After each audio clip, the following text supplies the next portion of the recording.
Have you ever wondered what could drive a father to stand by smiling while his wife publicly humiliates his own daughter at her wedding?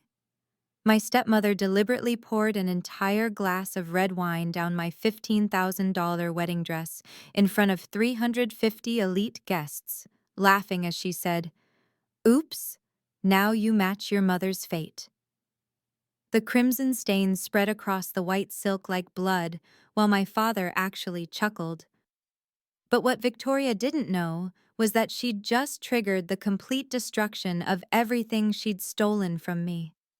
The venue manager's 5 words at the microphone would turn their mockery into panic. The secret my dead mother had hidden for 8 years was about to surface. And the empire they thought they controlled? It was already mine. Hello, I'm Willow Drake, 28 years old, and this is the story of how my wedding day became the most devastating public reversal in Boston high society history. If you're watching this, please subscribe and let me know where you are watching from. To understand what happened that October afternoon at the Grand Plaza Hotel, you need to know about the Drake family empire. My father, Richard Drake, built Drake Construction from a small contractor business into a $45 million corporation with over 200 employees.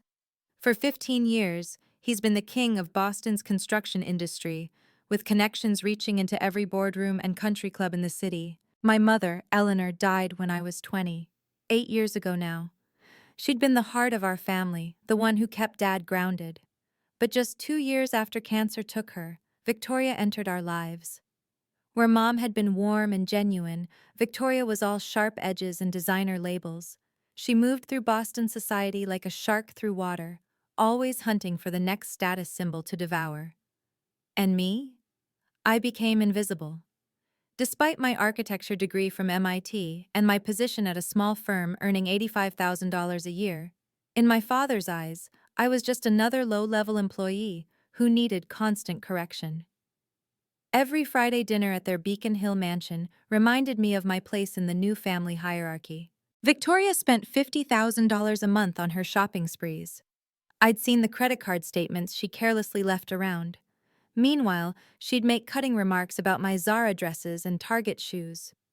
"Willow, dear," she'd say, examining her new $35,000 Hermes bag, "you're a Drake. Shouldn't you dress like one?" The worst part? My father would nod along. "You should learn from Victoria about presenting yourself, sweetheart.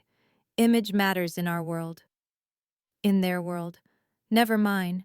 I was the ghost at their feast, the reminder of a past Richard wanted to forget. Those Friday dinners were exercises in endurance. 3 weeks before my wedding, I sat at their imported Italian marble table, pushing salmon around my plate, while Victoria held court about her latest triumph. A charity gala where she'd outbid the mayor's wife for a Tiffany necklace. $28,000, she announced, touching the diamonds at her throat. Patricia Morrison was absolutely green. You should have seen her face when I raised my paddle.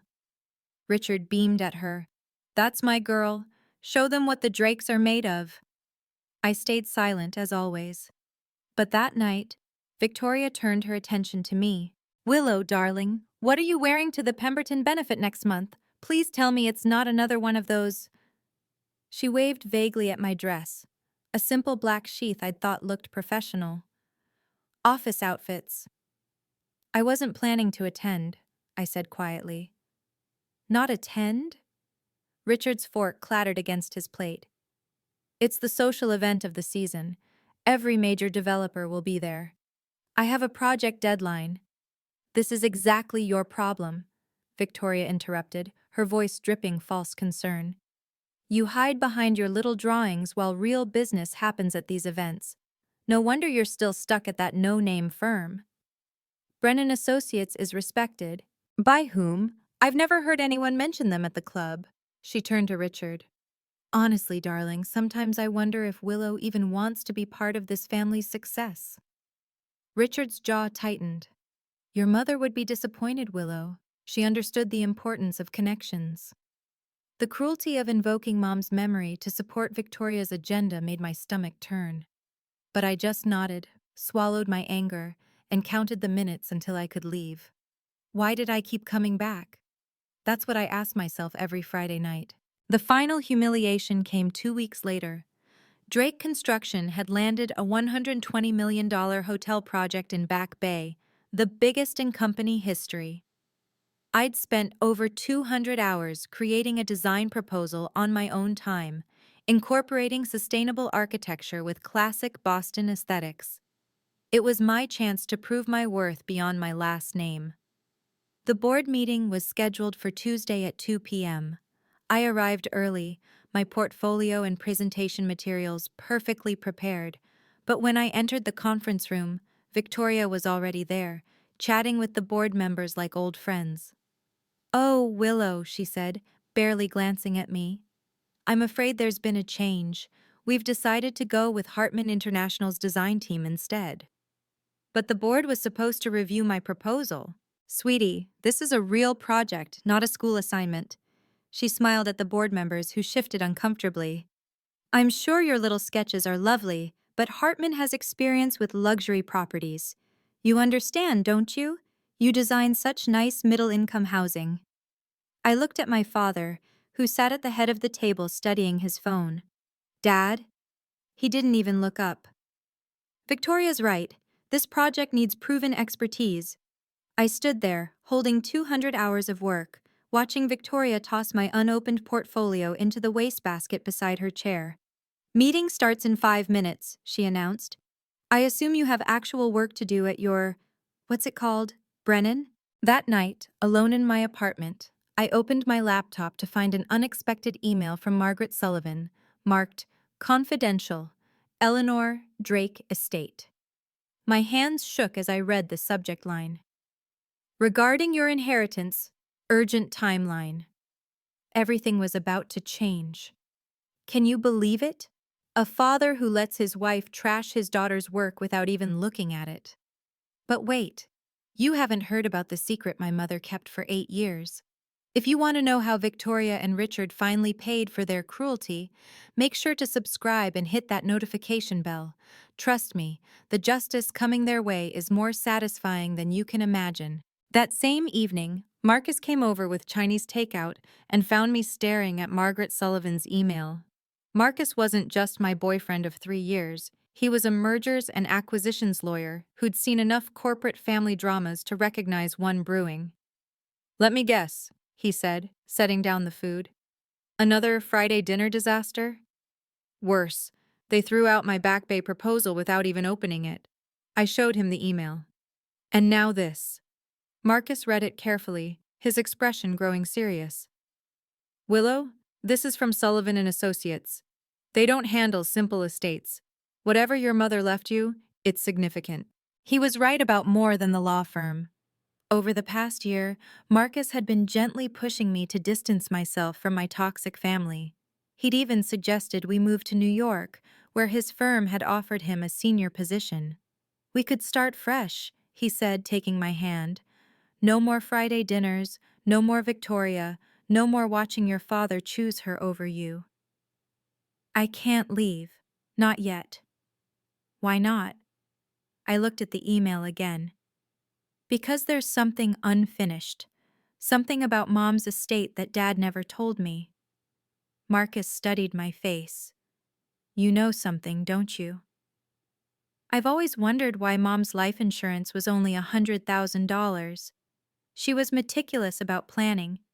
And why did Dad remarry so quickly? Why does Victoria act like she owns everything when she signed a prenup?" "What are you saying?" "I'm saying maybe Mom knew exactly who my father was, and maybe she protected me in ways I'm just beginning to understand."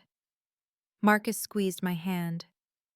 "Then we stay, and we find out what your mother really left you. But Willow, promise me, once this is resolved, we build our own life." "I promise."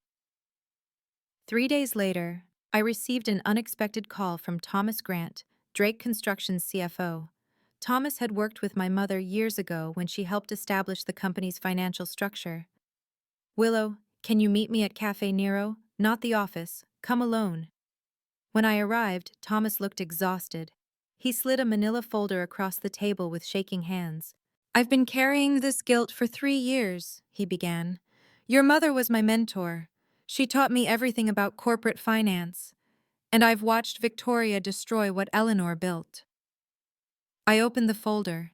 Inside were bank statements, invoices, and transaction records spanning 3 years. My breath caught as I saw the patterns. Payments to 5 companies I'd never heard of: Evergreen Consulting, Lux Marketing Solutions, Infinity Design Group, Meridian Supplies, and Zenith Management. They're shell companies, Thomas explained, all registered to Victoria's associates. Look at the amounts. The numbers were staggering.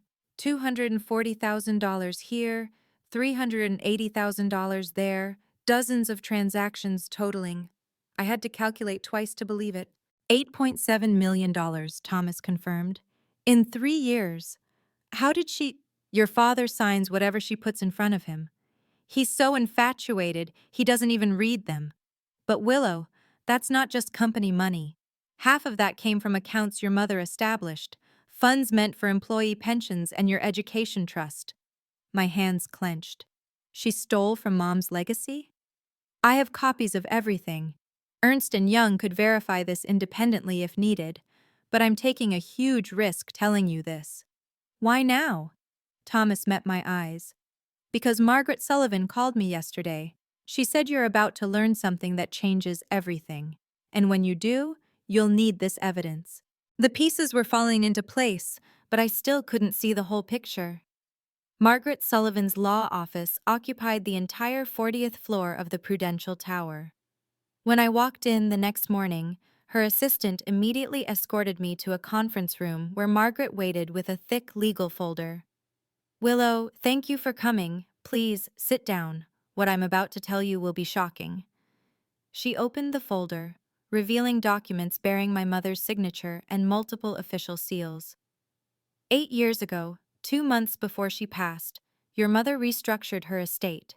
She owned 52% of Drake Construction, shares from when she helped your father start the company. These shares were never transferred to Richard. They were placed in a trust for you. My world tilted.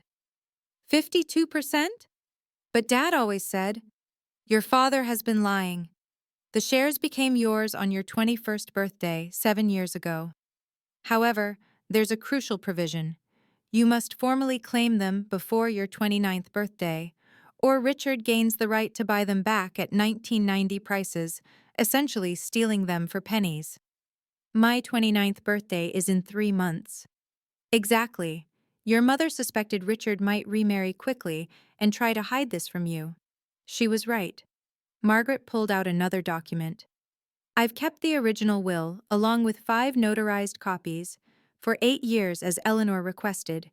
She said, when Willow needs this, she'll know. So I've been the majority owner for 7 years? Every board meeting without you was technically illegal.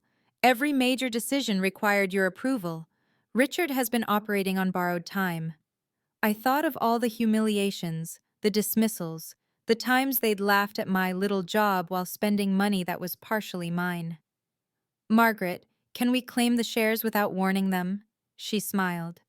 Your mother asked the same question. The answer is yes, but timing is everything. When do you want to strike? At my wedding.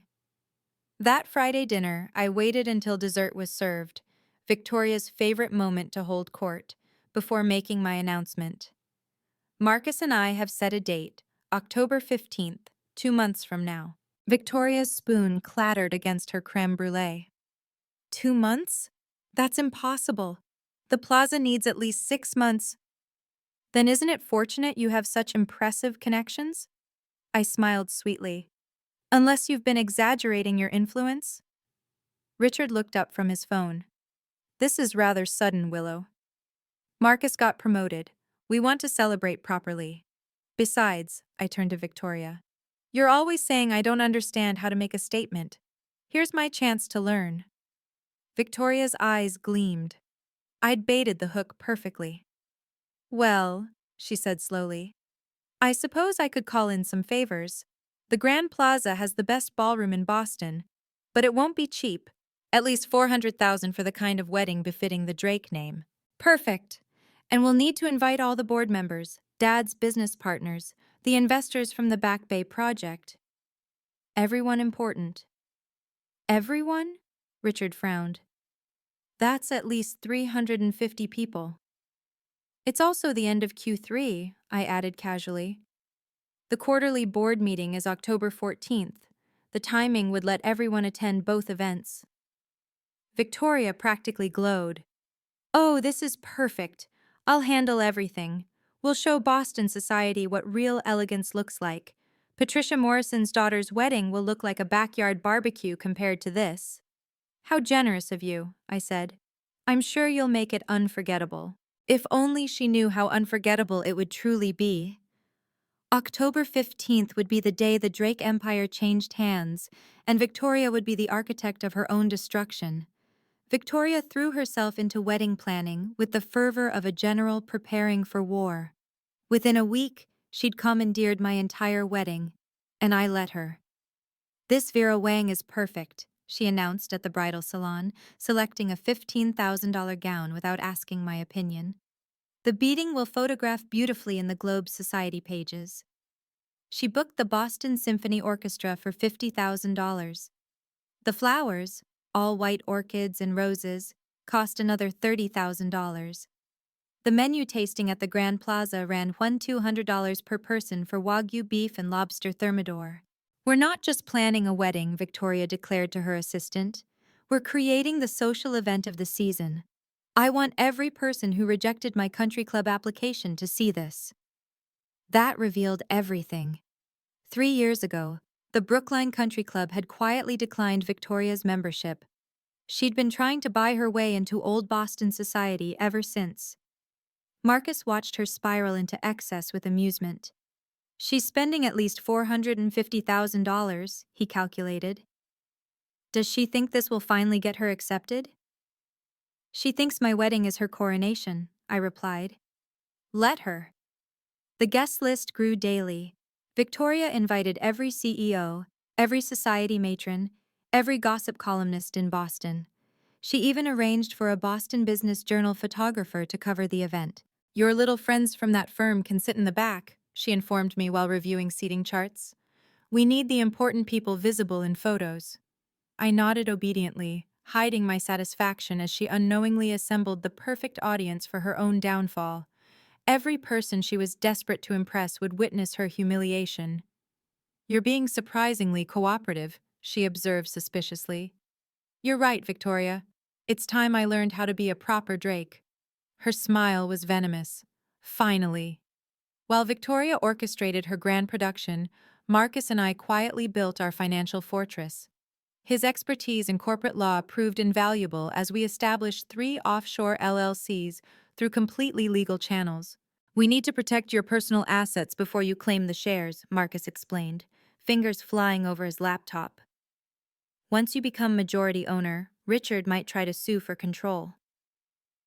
Over 2 weeks, we moved $15 million from my mother's trust accounts that Margaret had helped me access.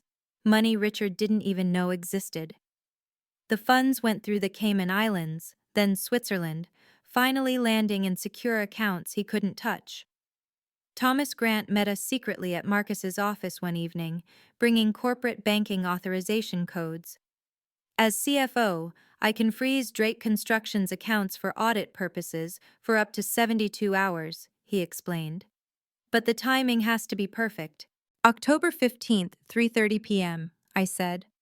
Right after Victoria's grand entrance, right before the reception payment, Thomas nodded. The company credit cards will decline. Richard's personal cards are all linked to the corporate accounts for tax purposes. They'll fail too. What about employee payroll? Protected in a separate account. I'm not letting innocent people suffer for their greed. Marcus pulled up the calendar. The quarterly board meeting is October 14th. 7 of 9 board members already confirmed they're attending the wedding. Perfect, I said. Margaret will serve the papers right after the venue manager makes his announcement. Thomas stood to leave, then paused. Your mother would be proud, Willow. She always said you had her strategic mind but your own kind heart. Kind? I laughed bitterly. I'm about to destroy them publicly. No, Marcus corrected. You're letting them destroy themselves. There's a difference. He was right. I wasn't creating their crimes, just revealing them. Margaret invited me to her office to review the original will. Seeing my mother's handwriting after 8 years made my chest tight with grief and anger. Eleanor came to me in January, 2 months before she passed, Margaret explained. She knew the cancer was winning, but she was more concerned about you than her illness.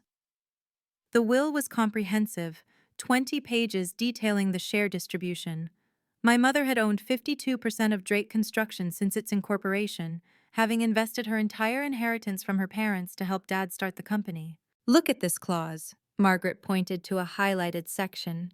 The shares were placed in an irrevocable trust. Richard couldn't sell, transfer, or dilute them even if he wanted to. Your mother made sure of that. But he's been acting as sole owner for 8 years. Fraudulently. Every major contract, every loan, every acquisition required majority shareholder approval. You could void them all if you wanted. The documents bore the seal of 3 different notaries, the Massachusetts Secretary of State and Sullivan and Associates. My mother had made it bulletproof. There are 5 copies, Margaret continued. 1 here, 1 in my bank's vault, 1 with the state, 1 with Ernst & Young, and 1 your mother said she hid where Richard would never look. Where? In her recipe box in the kitchen, inside her mother's apple pie recipe. I almost laughed. Richard hadn't cooked a meal in 20 years. Your mother was brilliant, Margaret said. She knew Richard would remarry quickly. He can't function alone. She knew he'd hide this from you. So she built in safeguards. Like the age deadline? Exactly. She figured by 29 you'd be strong enough to fight back. Mom had been playing chess while everyone else played checkers. Even dying, she'd protected me. I hired Ernst & Young's forensic accounting team through Marcus's firm to avoid any connection to me personally. The lead auditor, Jennifer Walsh, had a reputation for finding money others wanted hidden. This is extraordinary, she said after 2 weeks of investigation. Your stepmother created an entire ecosystem of fraud. The evidence was damning. 47 fraudulent transactions over 36 months, each carefully structured to stay just under the $500,000 threshold that required special board approval.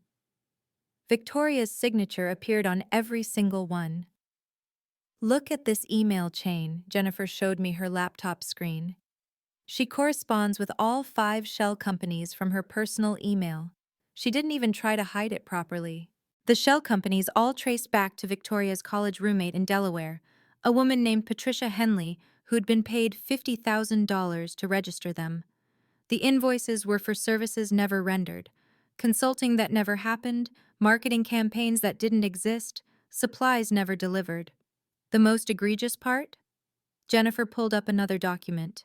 She's been billing Drake Construction $75,000 monthly for interior design services for the office. The office hasn't been redecorated in 5 years.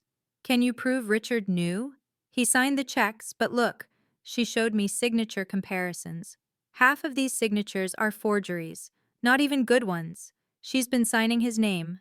That's wire fraud, federal crime. Exactly. The FBI would be very interested in this. I had Jennifer prepare 5 copies of the full report, ready to distribute at the wedding. Each one contained enough evidence to destroy Victoria 10 times over. When do you want to release this? Jennifer asked. October 15th.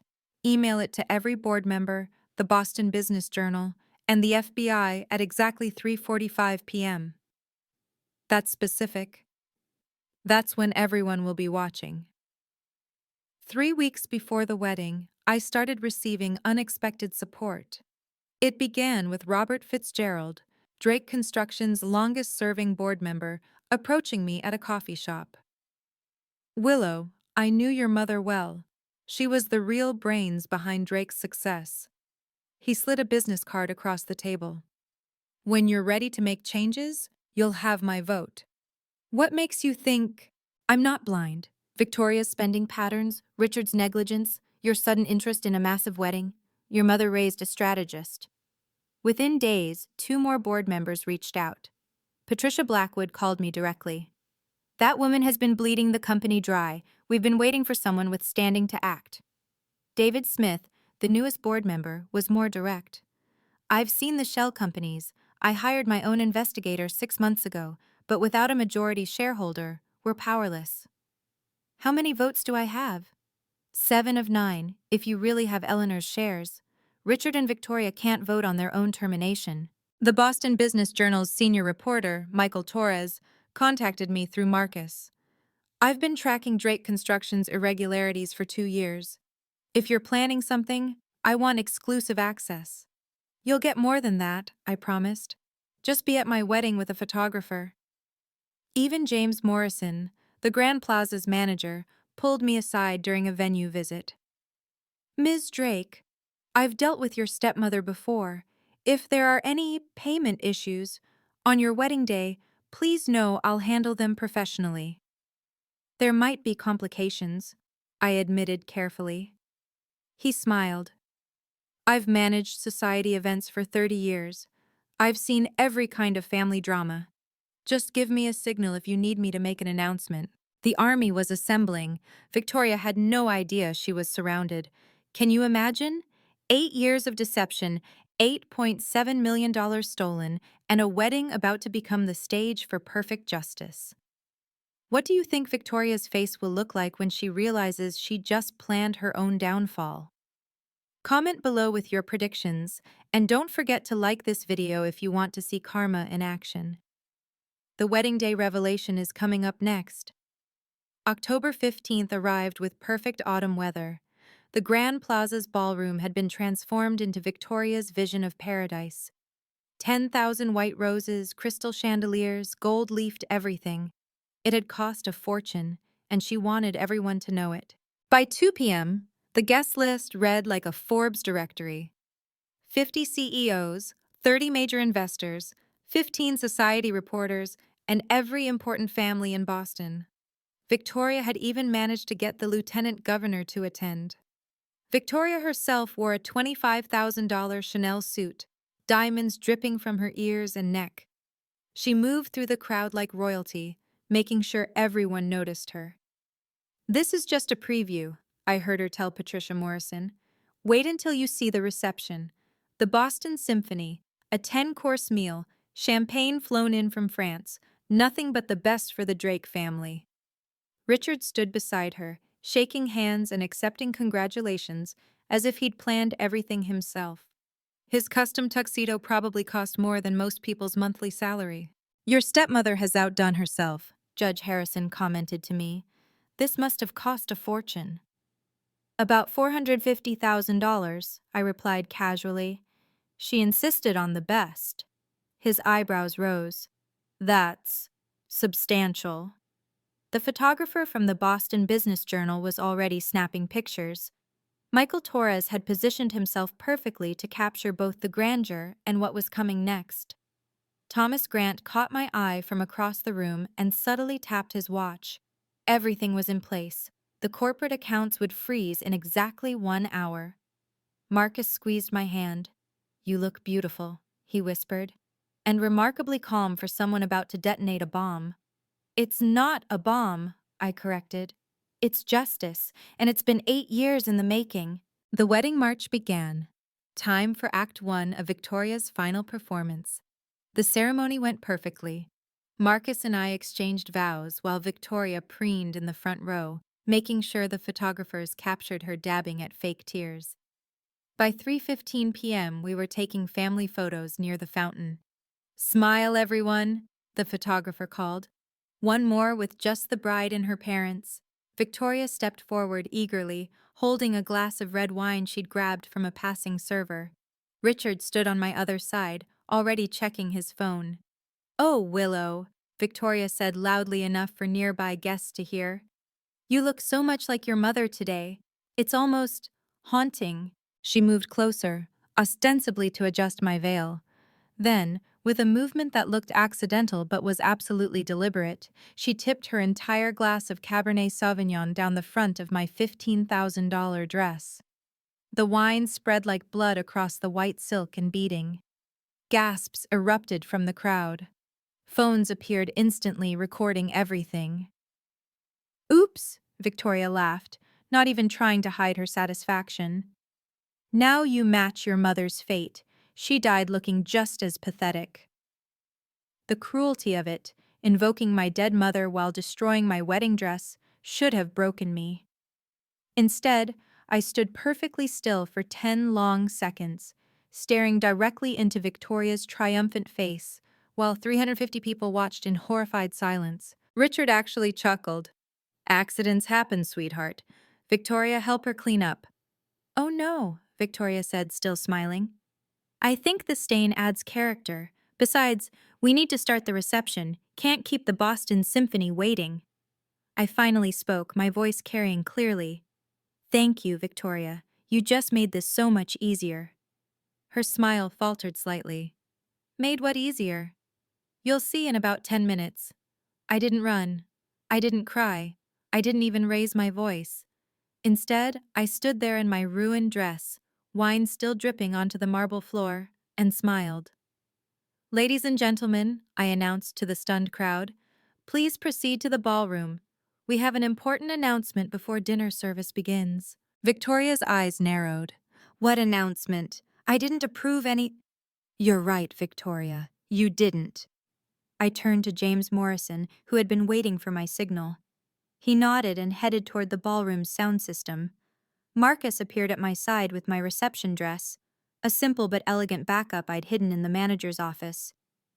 3 minutes, he whispered. Thomas just confirmed the freeze went through. While I changed in a side room, I could hear the crowd buzzing with speculation. Victoria's voice rose above the rest.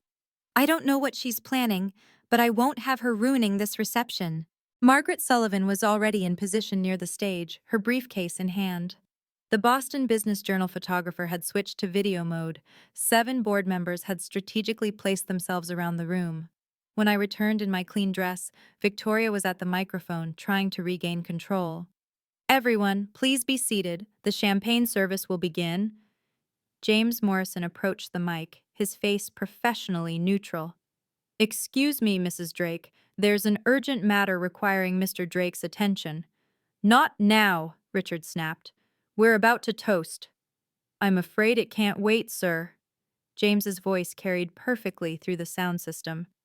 It regards the payment for today's event. The room fell silent.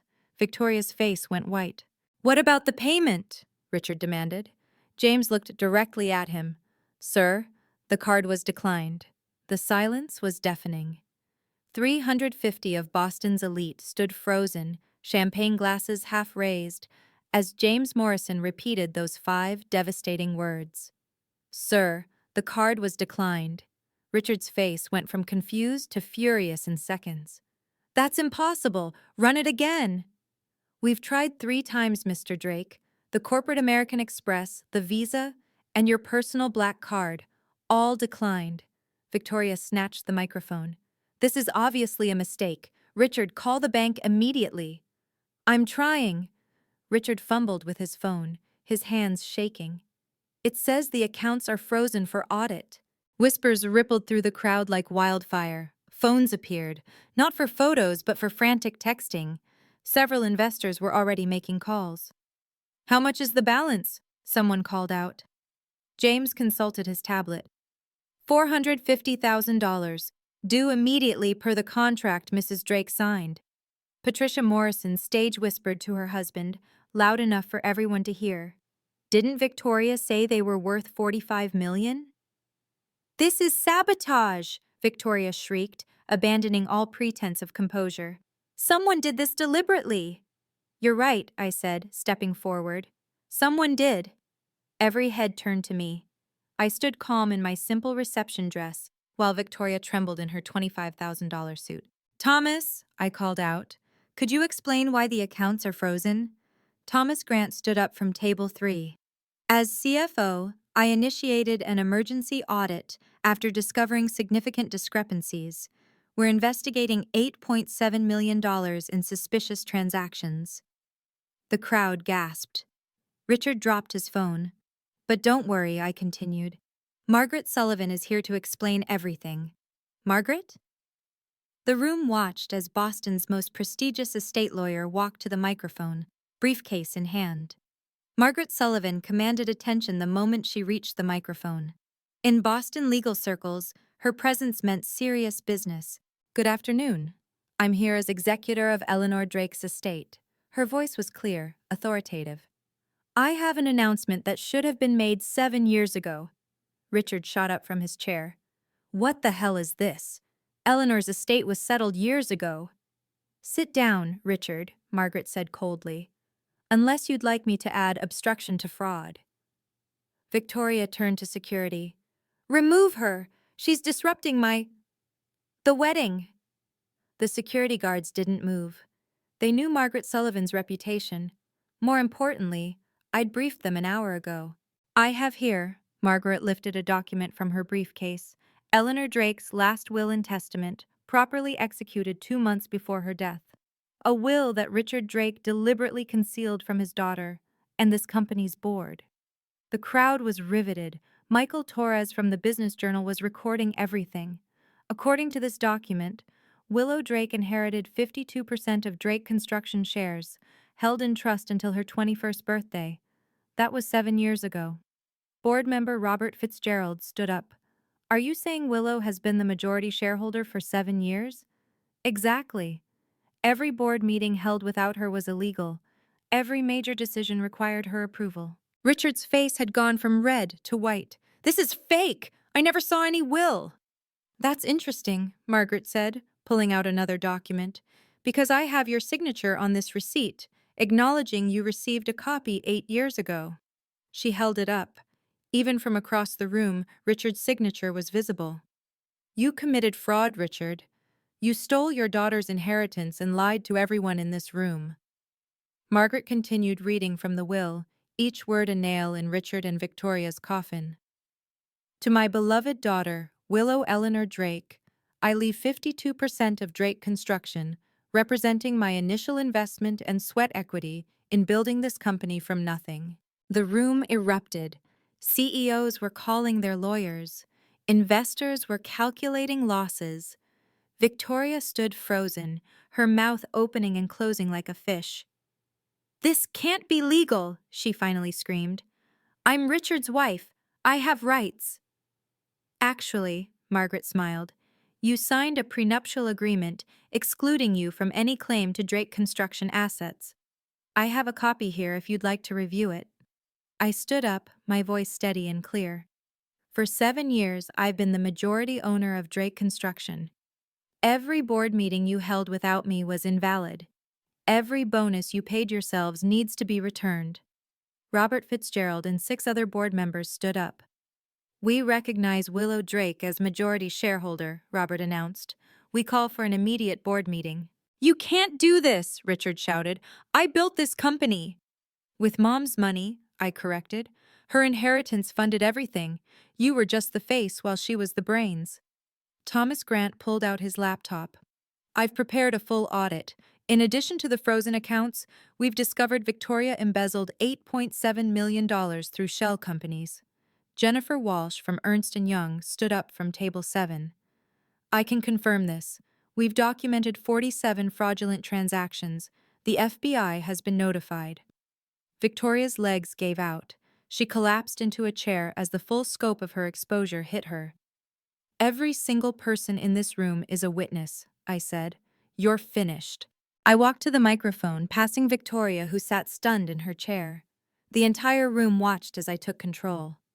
"As majority shareholder of Drake Construction, I authorized the freeze of all corporate accounts at 3:30 p.m. today, pending a full investigation. The audit revealed massive fraud perpetrated by Victoria Drake." I nodded to Jennifer Walsh, who connected her laptop to the projection screen. Suddenly, the evidence was displayed for everyone to see. Invoices, bank transfers, email chains. Evergreen Consulting, Lux Marketing, Infinity Design Group, all shell companies registered to Victoria's associate, Patricia Henley. $8.7 million stolen over 3 years. The crowd gasped at each revealed transaction. Several people were taking photos of the screen. That's private information, Victoria shrieked. You can't show that. Actually, as majority shareholder, I can, and the FBI will be very interested in these offshore accounts in the Caymans, Victoria. Richard finally found his voice. You planned this. You let us organize this whole wedding. You organized it, I corrected. You spent $450,000. You didn't have to impress people who now know exactly what you are. Michael Torres raised his hand. Ms. Drake, are you pressing charges? That depends on their cooperation. Victoria has 72 hours to return the stolen funds. Richard has 24 hours to resign as CEO. This is extortion, Richard bellowed. Margaret Sullivan laughed. No, Richard. Extortion is hiding your daughter's inheritance while living off her money. This is justice. The Boston Business Journal photographer captured Richard's devastated face perfectly. By tomorrow morning, everyone in Massachusetts would know the truth about the Drake family scandal. Now, I said calmly, shall we continue with the reception? Don't worry about the bill, I'll be paying, with my own money. Victoria's desperation was painful to watch. She lurched toward Margaret, trying to grab the will from her hands. This is fake! It has to be fake! She actually tried to tear the document, but Margaret simply held up another copy. I have 5 notarized copies, Victoria. Would you like to try destroying them all? Victoria spun towards the crowd, mascara running down her cheeks. You all know me. I've donated to your charities. I've attended your galas. This is just a jealous stepdaughter trying to... Trying to what? Patricia Morrison interrupted. Reclaim what was legally hers? We all just saw the evidence, Victoria. Richard made me do it. Victoria suddenly pointed at her husband. He signed everything. He knew about the shell companies. Richard's jaw dropped. You lying witch! You told me they were legitimate vendors. They turned on each other instantly, years of fake devotion evaporating in seconds. You were happy to spend the money, Victoria screamed at him. You forged my signature.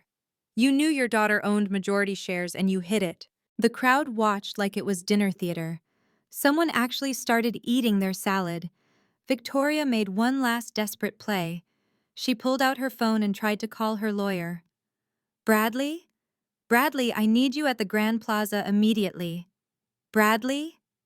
Her face crumpled. Why isn't he answering?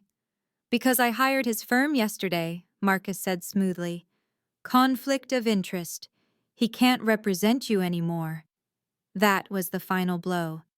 Victoria stood there, designer suit wrinkled, makeup destroyed, her entire carefully constructed world in ruins. Please, she whispered to me, please don't do this. You did this to yourself, I replied. I just revealed it. Robert Fitzgerald took charge with the authority of someone who'd been waiting for this moment. I call an emergency meeting of Drake Construction's board of directors. 7 of 9 members are present, constituting a quorum. You can't hold a board meeting at a wedding, Richard protested. We can hold it anywhere with proper quorum, David Smith corrected. Willow, as majority shareholder, do you call this meeting to order? I do. Patricia Blackwood stood. I motion to remove Richard Drake as CEO, effective immediately, for breach of fiduciary duty and fraud. Seconded, said 3 board members simultaneously. All in favor? 7 hands rose. Richard and Victoria couldn't vote on their own termination. Motion carried, Robert announced. Richard Drake, you are terminated as CEO of Drake Construction. The corporate lawyer who'd been invited as a guest was already documenting everything on his phone. This is legally binding, he confirmed. I'll file the papers Monday morning. I further motion, Patricia continued, to appoint Thomas Grant as interim CEO while we search for a permanent replacement. Seconded. All in favor? Another unanimous vote. Thomas stood, looking stunned but resolute. I accept, and my first act is to confirm the forensic audit findings. Victoria Drake will be prosecuted to the full extent of the law unless full restitution is made within 72 hours. I built this company, Richard roared one last time. No, I said firmly. Mom built it. You just took credit. And now you're done. Security finally moved, not to remove Margaret, but to escort Richard and Victoria toward the exit. "Wait," I called out. "You're forgetting something." They turned. "The bill, $450,000. Due now." Margaret had the settlement documents ready. She'd drawn them up days ago, anticipating this moment. "Victoria, you have two choices. Sign this agreement to return the $8.7 million within 72 hours, or face federal charges for wire fraud, embezzlement, and forgery." Victoria's hands shook as she read the document. "I don't have that much liquid cash." "Then you'll need to liquidate assets. The Beacon Hill house, your jewelry collection, the cars, everything." "Richard, do something!" Richard laughed bitterly. "With what? You heard them. I'm unemployed as of 5 minutes ago." Margaret turned to Richard. "Your agreement is different. Resign all claims to Drake Construction, accept a 75% reduction in your pension to compensate for damages, and agree to never use the Drake name in any future business ventures." "That's everything. You're leaving me with nothing." "You'll have $100,000 a year pension," Thomas corrected. "That's more than most people make, though significantly less than the $400,000 you were expecting." "If you don't sign," I added, "we'll pursue criminal charges for fraud and breach of fiduciary duty. The choice is yours." They had no choice. With 350 witnesses and documented evidence, they were trapped. Victoria signed first, tears destroying the last of her makeup. Richard followed, his signature shaky with rage. "One more thing," Margaret said. "A restraining order. You're not to contact Willow without her explicit permission." They signed that too. "Get out," I said quietly. "Both of you. And Victoria, that $50,000 monthly shopping allowance, it's over, forever." As security escorted them out, Patricia Morrison started slow clapping. Soon, the entire room was applauding. Justice, served at exactly the right temperature. With Richard and Victoria gone, the atmosphere transformed completely. I stood at the microphone, looking out at 350 faces that had just witnessed the most dramatic wedding in Boston history. "Ladies and gentlemen, the wedding reception will continue as planned. The Boston Symphony is here. The food is exceptional, and the champagne is already chilled. The only difference? I'm paying for it with my own money, money that was always rightfully mine." The crowd erupted in genuine applause this time. Marcus joined me at the altar we'd set up for our reception ceremony. "Should we do this properly now?" At 4 p.m., we exchanged rings again, this time surrounded by people who actually respected us. No fake tears from Victoria, no dismissive glances from Richard, just honest witnesses to our love. "Before we celebrate," I announced, "I want to make something clear. Drake Construction will be run ethically from now on. The stolen pension funds will be restored. The 50 employees Victoria fired to cut costs will be offered their jobs back." More applause. Several investors approached Thomas immediately to express their support. "And one more thing." I pulled out my phone and transferred $50,000 on the spot. "This is going to the Boston Women's Architecture Foundation in memory of Eleanor Drake." Judge Harrison raised his champagne glass. "To justice! To justice!" 350 voices echoed. The Boston Symphony began playing, and for the first time in 8 years, I felt like I could truly breathe. Marcus spun me onto the dance floor, and I laughed, really laughed. "No regrets?" he asked. "None. Mom would be proud." "She would. You didn't just reclaim your inheritance, you reclaimed your life." The party continued until midnight, becoming legendary as the wedding where justice was served as the main course. By 6 a.m. the next morning, the story had exploded across Boston media. Michael Torres had worked through the night to publish his exclusive in the Boston Business Journal's online edition. The headline read, "Drake Heiress Reclaims Empire, Wedding Day Coup Exposes Years of Fraud." Marcus read it aloud over breakfast. "In a stunning reversal witnessed by 350 of Boston's business elite, Willow Drake revealed she has been the rightful majority owner of Drake Construction for 7 years while her father and stepmother perpetrated massive fraud. The article included photos, Victoria's shocked face when the card declined, Richard's rage during the board vote, and me, calm in my simple reception dress, taking control of my company. By noon, the story had been shared 50,000 times. Boston wedding. Justice was trending. Financial reporters from Bloomberg and the Wall Street Journal were calling for interviews. Drake Construction's stock price, which had been stagnant under Richard's management, jumped 12% on news of Thomas Grant's appointment as CEO. "Look at this," Marcus showed me his phone. 5 major construction firms had already reached out to Thomas about partnerships, excited by the promise of ethical leadership. Victoria's social media accounts were being destroyed in the comments. Her Instagram following dropped from 100,000 to 3,000 in a single day. Someone had even created a meme of her wine-spilling moment with the caption, "When karma has perfect timing." The 5 shell companies were under federal investigation by that afternoon. Patricia Henley had already agreed to cooperate with authorities in exchange for immunity.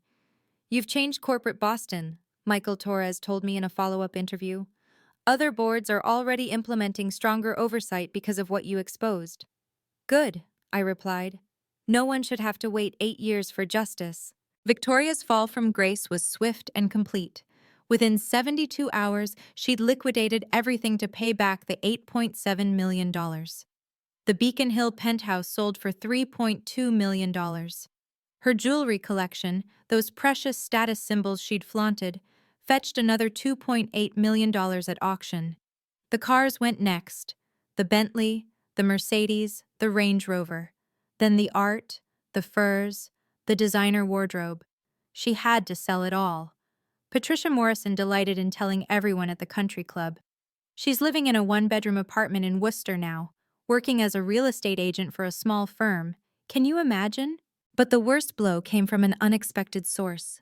Victoria's first ex-husband, whom she'd divorced 15 years ago, saw the news coverage and filed a lawsuit. Apparently, she'd hidden assets during their divorce too. She claimed poverty to avoid alimony, his lawyer told the press. Now we know she had millions hidden offshore even then. Her Instagram account, once filled with luxury vacations and designer hauls, went dark. The last post before deletion was flooded with comments from former friends distancing themselves. The country clubs she'd fought so hard to join all revoked her memberships. The charity boards she'd sat on quietly requested her resignation. The society events she'd lived for, her name was mysteriously absent from every guest list. Thomas shared a report 3 months later. "She applied for a job here. Can you believe it? Wanted to be our interior design consultant. What did you do? Sent a polite rejection. From your desk. I heard she eventually moved to Arizona, starting over where no one knew the name Victoria Drake. Sometimes disgrace is its own prison." Richard's downfall was different from Victoria's, quieter but somehow sadder. Without the CEO title that had defined him for 15 years, he seemed to shrink. The Beacon Hill mansion had to be sold to cover his debts and the company's legal settlements. He moved into a modest condo in Quincy, a far cry from the luxury he'd grown accustomed to. His $400,000 annual pension was reduced to $100,000, still generous, but not enough to maintain his former lifestyle. The country club membership, the box seats at Fenway, the yacht, all gone. "I saw him at Whole Foods," Uncle Paul told me 6 months later. "He was checking prices. Richard Drake checking grocery prices." No company would hire him. His reputation was toxic. Who would trust a CEO who'd defrauded his own daughter and allowed his wife to embezzle millions? The divorce from Victoria was finalized in 3 months. She tried to claim spousal support, but the prenup she'd signed was ironclad. They tore each other apart in court, each blaming the other for their downfall. "She seduced me when I was grieving," Richard told the judge. "He knew exactly what I was doing and encouraged it," Victoria countered. The judge was unmoved by either of them. A year later, Richard sent me a single text. "Your mother would be proud." I didn't respond. Some bridges, once burned, should stay ash. Marcus heard Richard had started drinking heavily, spending his days in a dive bar in Quincy, telling anyone who'd listen how he'd built an empire and been betrayed. The king of Boston construction had become a cautionary tale told in business schools about the dangers of greed and the importance of ethical leadership. Under Thomas Grant's leadership, Drake Construction didn't just recover, it thrived. Within the first year, he increased profits by 30%, simply by eliminating Victoria's fraudulent vendors and Richard's vanity projects. "Your mother would love this," Thomas told me during our quarterly review. "We're building with integrity again." The 50 employees Victoria had fired were offered their positions back with full benefits and retroactive pension contributions. 43 returned, grateful for second chances. The Back Bay Hotel project that Victoria had rejected my design for? The client specifically requested we use my plans after reading about the company's transformation. It became Drake Construction's most profitable project, coming in under budget and ahead of schedule. Company value rose from $45 million to $65 million in 18 months. Our stock price went from $45 to $67 per share. Investors who'd been wary under Richard's leadership were now eager to partner with us. "You saved this company," Robert Fitzgerald told me at the annual board meeting, "not just financially, but morally." I served as board chair but didn't interfere with daily operations. Thomas had proven himself capable, and I had my own dreams to pursue. We established the Eleanor Drake Memorial Fund within the company. 5% of annual profits went to scholarships for women in architecture and construction. The first year, we funded 20 full scholarships to MIT and Northeastern. Employee satisfaction scores reached record highs. Turnover dropped to nearly zero. The Boston Business Journal named us Most Improved Company and Best Place to Work in the same year. "We're not just building structures," Thomas said at the company meeting. "We're building trust. That's Eleanor Drake's true legacy." The portrait of my mother was restored to its place in the main lobby. Under it, a new plaque, "Founder and Visionary." 6 months after the wedding, Richard reached out through Uncle Paul. He wanted to meet, to talk, to maybe salvage something from the wreckage. I agreed to coffee, once a month, in public, with Marcus present. The first meeting was awkward. Richard looked older, grayer, diminished. The arrogance was gone, replaced by something I'd never seen before: regret. "I don't expect forgiveness," he said, staring at his black coffee. "I know what I did was unforgivable." "Then why are we here?" Because you're still my daughter, and I want to know you.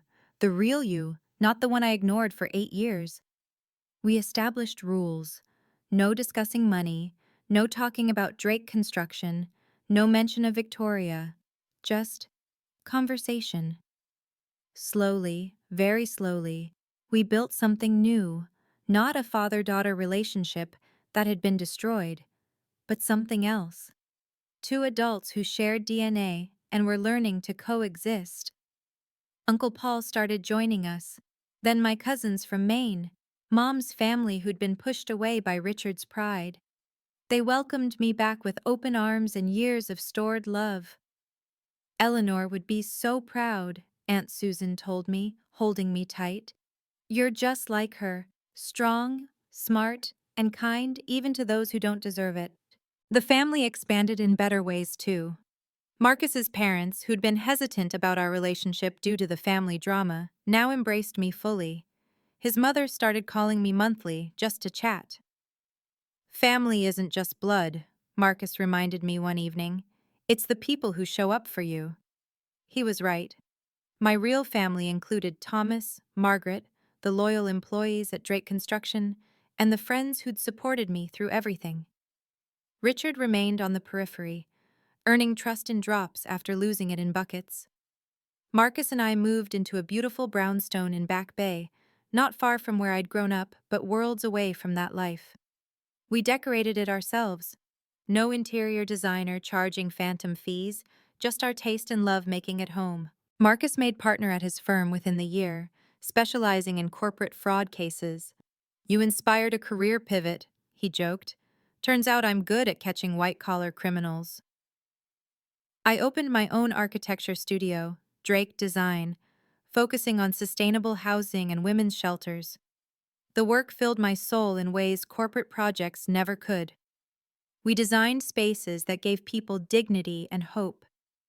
A year after the wedding, I discovered I was pregnant. Marcus cried when I told him, then immediately started planning renovations for a nursery. "Our daughter will never doubt her worth," he promised, hand on my growing belly. "She'll know she's loved, valued, and powerful from day one." We named her Eleanor, after my mother. She had Marcus's eyes and my determination, evident from her first fierce cry. I reduced my work to 4 days a week, refusing to repeat my father's mistakes. Success meant nothing if you missed your child's first steps, first words, first day of school. "You smile more now," Marcus observed one Sunday morning as I played with Eleanor in our garden. "Real smiles, not the polite ones you used to wear like armor." He was right. The weight I'd carried for 8 years was gone. I could breathe, laugh, love without reservation.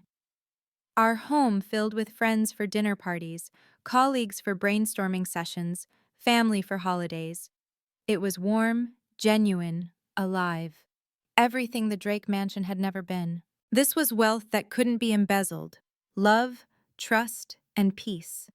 3 years after the wedding, I spoke at MIT's graduation ceremony. Standing where my mother once stood, I shared what I'd learned about worth and power. "I spent 28 years dimming my light so others wouldn't feel dark," I told the graduating class. I accepted crumbs of respect from people who were eating at a table my mother built. The auditorium was silent, hundreds of young faces focused on mine. "Your worth is not negotiable. It's not determined by your family's opinion, your boss's recognition, or society's approval. It exists independently, powerfully, absolutely." I talked about the danger of silence, how being peaceful had been misconstrued as being weak. Preparation beats confrontation every time. While they were laughing at me, I was documenting everything. Silence isn't submission, sometimes it's strategy. The speech went viral, shared by women who'd been diminished, overlooked, underestimated. Messages poured in from around the world. Daughters dealing with toxic parents, employees facing workplace theft, people finding courage in my story. I started therapy after the wedding, working through childhood trauma with Dr. Martinez. "You were parentified," she explained. "After your mother died, you felt responsible for keeping peace, even at your own expense." The healing wasn't linear. Some days I still heard Victoria's voice calling my work little sketches. Some nights I dreamed of my father choosing her over me again. But each morning I chose myself. I chose to build instead of tear down, to create rather than destroy, to love despite having been betrayed. "The best revenge isn't revenge at all," I told a reporter. "It's building a life so beautiful, so authentic, that their opinion becomes irrelevant." My worth had never needed their validation. It just took me 28 years to realize it. The Eleanor Drake Foundation launched on what would have been my mother's 60th birthday. $2 million annually for women in architecture, with special focus on daughters of single mothers who understood the struggle of building something from nothing. The first scholarship recipient, Maria Santos, cried when she received the news. "My mom cleans houses to pay rent. Now I can study architecture without drowning her in debt." 50 scholarships in the first year. Each recipient received not just money, but mentorship, internships at Drake Construction, and a network of support my mother would have loved to provide. We restored Mom's portrait to the Drake Construction lobby, but also commissioned a new one for the foundation offices. In it, she's smiling, holding blueprints, looking toward a horizon full of possibility. She protected you even from the grave, Margaret said at the foundation launch. That's a mother's love. Strategic, fierce, eternal. I found more of her protection over the years. Notes hidden in books Richard never read. Investment accounts he never knew existed. Even letters to me sealed and waiting at Margaret's office to be opened on specific birthdays. The letter for my 30th birthday read, "My darling Willow, if you're reading this, you've survived whatever storm Richard brought into your life. You are stronger than you know, smarter than they assumed, and worthy of every dream you hold. Build something beautiful. Love, Mom." Her vision finally materialized, not just in buildings, but in lives changed. Every scholarship recipient, every ethical decision at Drake Construction, every boundary I set was part of her legacy. "Your mother's playing chess from beyond," Marcus observed after another strategic document surfaced. She knew exactly who Richard was and planned accordingly. Eleanor Drake, architect, mother, and the longest game strategic player Boston never saw coming. If you're watching this and living in a toxic family situation, here's what I learned the hard way. Document everything. Every cruel comment, every financial discrepancy, every broken promise. Keep copies in multiple places, cloud storage, safety deposit boxes, with trusted friends. Evidence is your armor when gaslighting is their weapon. Get your own lawyer. Never use the family attorney who might have divided loyalties. Pay for independent advice even if it strains your budget. Margaret Sullivan saved my life because she worked for my mother, not my father. Financial independence is ultimate freedom. Open accounts they don't know about. Build credit in your name alone. Even small amounts saved secretly can become escape funds. Victoria controlled through money. When I took that away, she had nothing. Don't announce plans, announce results. I let them plan my wedding while planning their downfall. Strategic silence is powerful. Let them underestimate you while you prepare. Forgiveness doesn't mean no boundaries. I meet Richard monthly, but he'll never have access to my home, my daughter, or my finances. You can forgive someone and still protect yourself from them. Trust your instincts about people. If someone makes you feel small, they're showing you who they are. Believe them. Don't spend years hoping they'll change. Build your chosen family. The people who supported me during the revelation, Thomas, Margaret, Marcus. They're my real family. Blood makes you related. Loyalty makes you family. Finally, remember this. The best revenge is a life well lived. But justice helps too. You don't have to be the bigger person while they're stealing from you. You can be strategic, patient, and devastating when necessary. Your worth exists independently of their recognition. You just have to claim it. 3 years later, I stand in my office overlooking Boston Harbor, watching Eleanor play with building blocks. She'll never question her worth or beg for scraps of approval. The cycle ends with her. Drake Construction thrives ethically under Thomas's leadership. The foundation has funded 150 scholarships. My architecture firm just won a national award for sustainable design. Victoria disappeared completely from Boston society. I heard she moved to Phoenix, selling real estate to retirees who don't Google their agents. Richard lives quietly in Quincy. Our monthly coffee's the highlight of his shrinking world. Sometimes I wonder if I was too harsh. Then I remember the wine dripping down my wedding dress, my mother's portrait hidden in storage, 8 years of stolen inheritance. No, I wasn't harsh. I was precise. "Any regrets?" Marcus asks, finding me in quiet moments. "None," I answer honestly. I didn't ruin my wedding, I reclaimed my life. The October sun sets over Boston, painting the sky the color of possibility. Somewhere, my mother is smiling.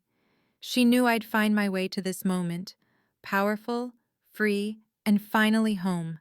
Justice served, boundaries set, life reclaimed. This is what winning looks like. Thank you for listening to my story. If you're trapped in a toxic family situation, remember, you deserve respect. Document everything, build your independence, and never let anyone make you feel small in your own life. Subscribe for more stories about justice and courage. Comment below. Where are you watching from and what did you think of Victoria's downfall? See you in the next story.